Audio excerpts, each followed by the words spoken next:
ఒక గొప్ప దైవజనుడు ఒకరోజు అంతా ప్రార్థన చేసుకొని ఉదయమే లేచి తన బండి మీద మందిరానికి వెళ్తున్నాడంట.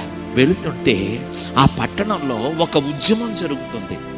కొన్ని వందల మంది ఫ్లకార్డ్స్ పట్టుకున్నారు.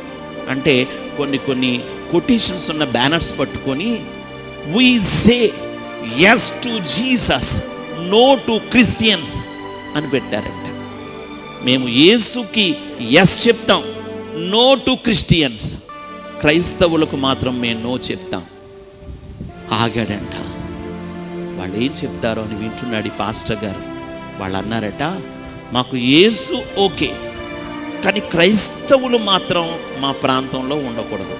ఎందుకు ఉండకూడదు అని అడిగితే, వాళ్ళు క్రైస్తవులే కానీ వాళ్ళలో క్రీస్తు లేడు అని చెప్పాడంట.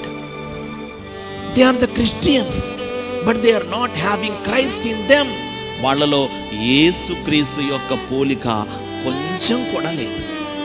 సంఘములో ఒక్క విశ్వాసి బలహీనమైన అది సంఘ మహిమకు ఆటంకమే అవుతుంది. అలాగే సంఘములో ఉన్న విశ్వాసుల్లో ఒక్క విశ్వాసి అనబడిన రాయి బలహీనుడైనా అది దేవుని మహిమను ఆటంకపరుస్తుంది.